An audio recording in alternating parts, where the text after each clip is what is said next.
CCI Crash Course Instrumentation presents Episode number 12, Instrument Connections 101, Pipe, Tube, and Why It Matters, Hook and Promise.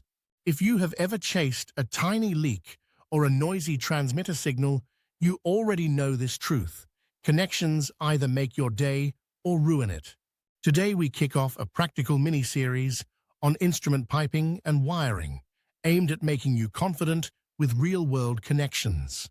By the end, you will know how flanges seal, why tapered threads need sealant when straight threads use O-rings, and why tube fittings are the instrument tech's best friend. Roadmap. We will cover 4 topics: pipe and flanges, tapered versus straight threads, tubing and compression fittings, and a few pro habits for safer work. Pipe and flanges. What really seals? A flange is a thick ring welded to the end of a pipe, so 2 pipe ends can bolt together. The seal happens because a gasket is squeezed between the faces, filling tiny gaps and blocking leak paths. Raised face flanges use a textured face to grip a soft gasket, while ring-type joint flanges use a machined metal ring for high pressure and high temperature service.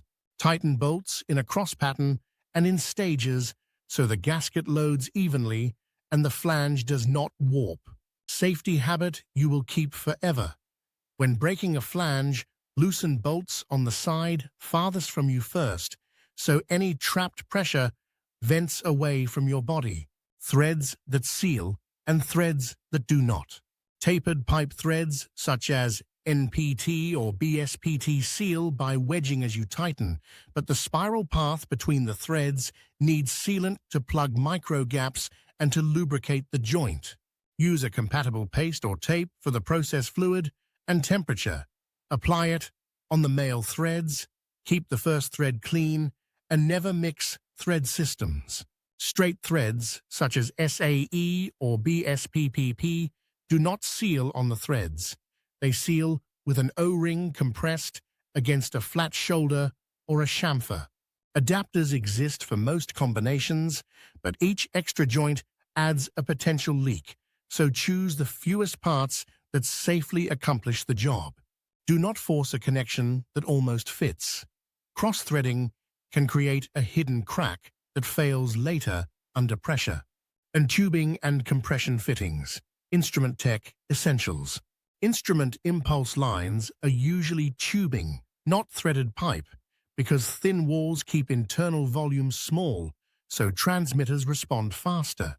Compression fittings grip the tube with 1 or 2 ferrules that bite the metal and form a reliable metal-to-metal seal. Follow the maker's instructions exactly. Many call for finger tight and then about 1 1/4 turns with a wrench on first assembly, because over-tightening can permanently deform ferrules and cause leaks. Learn the names so you can order precisely: connector, union, reducer, elbow, T, cross, cap, and plug. And fast fixes and pro habits. Support tubing and add a small vibration loop near moving or hot equipment so the loop flexes instead of the ferrules. Make clean, square cuts and remove burrs before assembly. A quick wipe keeps grit out of the seal. Use tags and arrow plates to show flow direction so the next technician can trace the system quickly. History moment. As industry climbed to higher pressures in the 20th century, standardized flanges and better gaskets made steam and process plants safer and faster to maintain, which is why modern drawings still speak the language of flanges today. Quick recap. Flanges seal with a gasket. Tighten in a cross pattern and break them far side first. Tapered threads need compatible sealant, while straight threads rely on an O-ring at a shoulder. Compression fittings seal with ferrules. Follow the turn of nut and avoid over-tightening. And teaser and credits.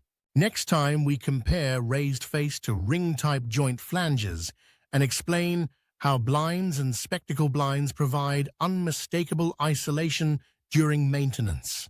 If this helped, please like, subscribe, and share with a classmate or co-worker. Special thanks to Tony Kuphaldt and the open source community. This series is built from the Modiel materials at ibiblio.org/Socratic/model.